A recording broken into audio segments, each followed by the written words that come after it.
Hi, it's Dr. Robinson, and today we're going to talk about how teachers can prevent, well, you can't really prevent cheating, but how you will know when a student is cheating. And a really tricky one is when students know how to have a hidden screen.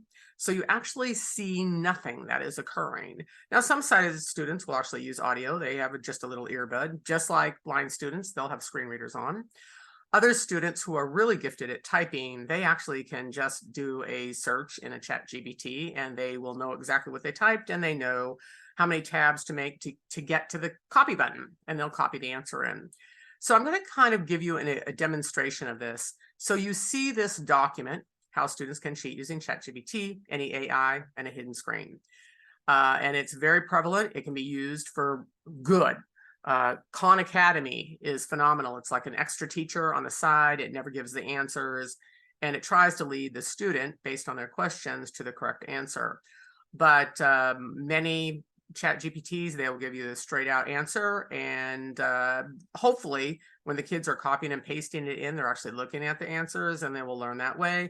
But some do not. They just want to get their work done. So anyway, this is a tool for teachers and how they know. So you're going to keep your eyes on this. So if you're walking around the classroom, you're going to look at this and you're going to be thinking the student's just looking at this and trying to decide answers. So I'm going to go ahead and use AI, and I'm going to just quickly get the answers just like the student would. Okay, and let's go ahead and do that. Okay, and the way you are going to know if this student is really cheating, well, if they haven't really produced some really good content for you to begin with, then there's probably some issues there, and it's probably not from the student.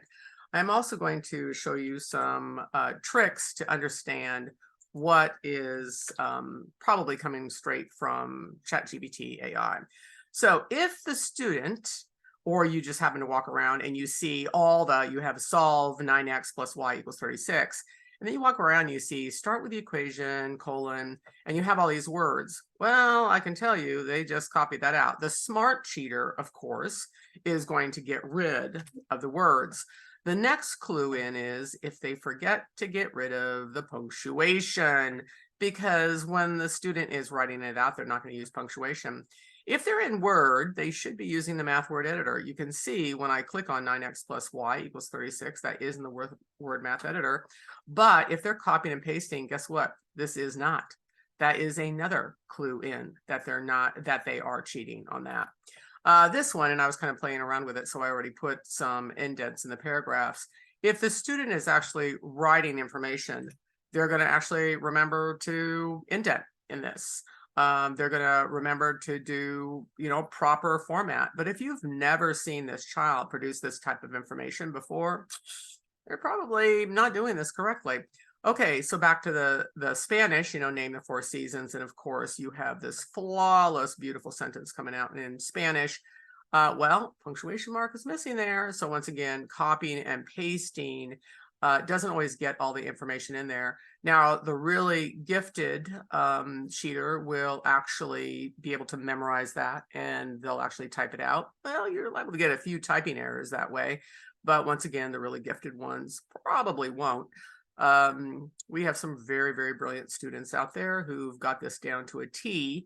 And then, of course, we have the incredible honest ones. And we can pick those out pretty quickly. So anyway, this is just something that teachers have for a skill. Now, what you really need to do is use a lockdown browser. And I think schools are just going to have to go to this.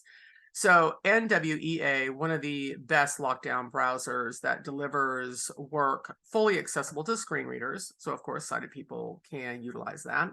So it's not just for test taking anymore. This is basically for all the work that you want. If you really want to know what they can do, they're going to need to use a lockdown browser. There are a lot of them out there. Before your school purchases one, you really need to make sure it has all the accessibility options with it. By law, that's what, of course, we want to do. So any child can access it. I highly suggest getting a hold of someone who understands and knows how to use a screen reader really well so they can test it out and they will let you know if it's accessible or not. But schools really are going to have to go to this. because it's so prevalent now, and you're going to have some students that absolutely would not use this. The advantage of AI, of course, it can be a teacher at home. Khan Academy is the only AI program that I've seen that will not give you an answer outright. So of course, that is a phenomenal teacher, extra teacher to the side. They can have that at home and do their work and ask all those great questions of it. But schools are really going to have to go to this. Lockdown browsers, there's no way any student can get out of that lockdown browser, go look for an answer, and then come back. Now, if they're doing homework at home, of course, there are ways around that, and I'm not going to tell you what they are because I don't need to give anyone any ideas on how to do it. But there are ways, but when they're at school, that's not an option. They're going to have one computer in front of them, and it's going to be whatever the work is. It's whatever they've completed within that hour of class, and they hand it in, and you're going to get an idea of what they know. Okay, so I hope that helps, and I am going to be putting more videos out on how teachers can get around AI and truly see what the child can do. If there's any question about it, give tests orally. Just make time where it's a parent educator or other staff at the school if the teacher doesn't have all this time, and they probably won't. Their classes are pretty large, and just verbally ask the questions. Now, if it's a foreign language, of course, you're going to actually ask them, spell it out.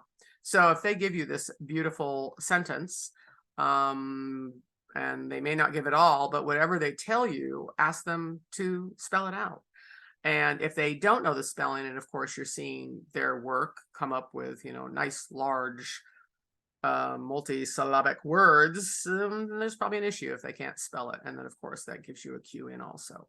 Okay, hope that helps, and look forward to my next how to stop cheating, or at least deter it and find other options for students to learn.